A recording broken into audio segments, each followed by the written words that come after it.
ஷங்கர் புதுசா ஒரு அபார்ட்மெண்ட்ல பிளாட் வாங்கியிருந்தான்.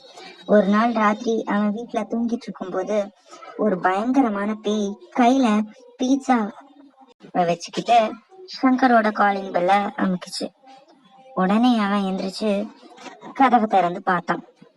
அந்த பேய் அங்க இருந்து மறைஞ்சிடுச்சு. சுத்தி முத்தி பார்த்தான். தன்னோட மனசுக்குள்ள, யார் இது இந்த நேரத்துல காலிங் பெல்ல அமுக்கிருக்குது, ஆனா யாரையும் காணும் அப்படின்னு சுத்தி பார்த்தான். யாரும் இல்லைன்னு உடனே எதர்ச்சியா கீழே பார்த்தான். அங்க ஒரு பீட்சா பாக்ஸ் இருந்தது. அத பார்த்து, அச்சச்சோ, யாரோ தப்பான அட்ரஸ்க்கு டெலிவரி பண்ணிட்டு போயிட்டாங்க போல இருக்கேன் அப்படின்னு யாராவது இருக்காங்களான்னு பார்த்தேன். அங்க யாருமே இல்லை.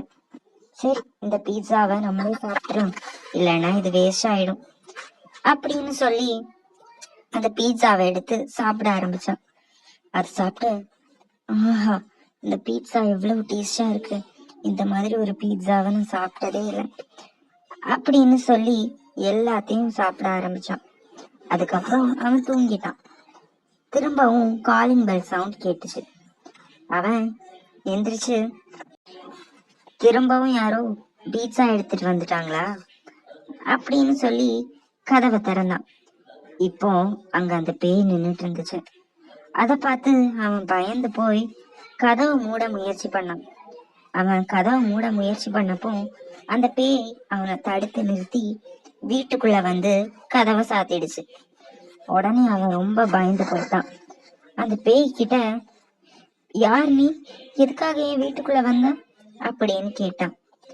அந்த பேய் அவன் கண்ணத்துல அரைஞ்சு, பீட்சா சாப்பிட்டா பணம் தரணும்னு தெரியாது அப்படின்னு அவன் கண்ணத்துல அரைஞ்சு அவனை பெட்ல தூக்கி வீசிடுச்சு. அதுக்கப்புறம் அங்க இருந்து அது மறைஞ்சிடுச்சு. அவன் திரும்பி பார்த்தான். அங்க யாருமே இல்லை. இதெல்லாம் வெறும் கனவு தானா அப்படின்னு பயந்துகிட்டே எந்திரிச்சு அவனோட கண்ணாடி பக்கத்துல போய் அவனோட முகத்தை பார்த்தான்.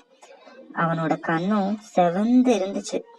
அத பார்த்து அவன் ரொம்ப பயந்து போயிட்டான். அப்போ இந்த பேய் வந்தது உண்மைதானா அப்படின்னு பயந்து போய் அந்த அபார்ட்மெண்ட் ஓனர் கிட்ட போனான். நடந்த எல்லா விஷயத்தையும் சொன்னான்.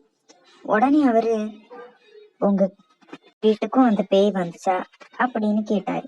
உடனே, ஆமா, உங்களுக்கு எப்படி தெரியும்? ஆமா, நீங்க இந்த வீட்டுக்கு வரும்போது நான் உங்ககிட்ட ஒரு விஷயத்த சொல்ல மறந்துட்டேன், என்ன மன்னிச்சிருங்க. என்ன விஷயம் அது? சொல்றேன் கேளுங்க. ராஜு அப்படின்ற ஒரு பையன் இந்த அபார்ட்மெண்ட்ல ராமுவுக்கு பீட்சா டெலிவரி பண்ணி வந்தான். அப்போ ராமு நல்லா குடிச்சிட்டு போதையில உட்காந்துட்டு இருந்தான். அவனுக்கு பீட்சாவை கொடுத்த ராஜு, சார், நீங்க பணம் கொடுத்தீங்கன்னா நான் போயிடுவேன். பணமா?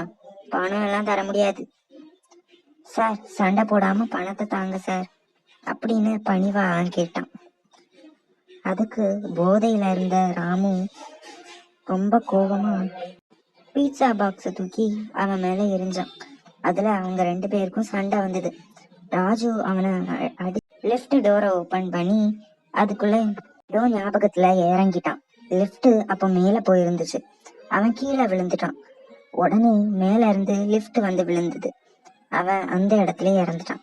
நாட்கள் போச்சு. அவன் பேயா மாறி அங்கேயே சுத்த ஆரம்பிச்சான். அப்போ ராமுவோட வீட்டு காலிங் பெல்ல அவன் அமுக்குனான். அப்போ ராமு வெளியே வந்தான். அந்த பேயை பார்த்து அவன் பயந்து அங்கிருந்து ஓடிட்டு இருக்கும்போது கால் தவறி கீழே விழுந்து இறந்து போயிட்டாரு. இந்த மாதிரிதான் அந்த பேய் அவனை பழி வாங்கிச்சு. அது எல்லார் வீட்டுக்கும் பீட்சா டெலிவரி பண்ற மாதிரி போகும். நாங்க யாரும் அந்த பீட்சாவை எடுத்து சாப்பிட மாட்டோம். நீங்க அதை சாப்பிட்டதுனாலதான் இவ்வளவு பிரச்சனையும் வந்தது. அதை கேட்ட உடனே அவன், இதுக்கு என்ன வழி இருக்கு அப்படின்னு கேட்டான். நீங்க அந்த பேய் வந்தா இனிமே கதவை திறக்காதீங்க. சரின்னு சொல்லி சங்கர் வீட்டுக்கு போனான். திரும்பவும் அந்த பேய் காலிங் பெல்ல அமுக்குச்சு. சங்கர் கதவுல இருந்த ஓட்ட வழியா வெளியே பார்த்தான். அந்த பேய் நின்றுட்டு இருந்துச்சு. அதுக்கப்புறமா அந்த பேய் அங்க இருந்து போயிடுச்சு. இந்த மாதிரியே அந்த பேய் எல்லாரையும் பயமுறுத்திட்டு இருந்துச்சு.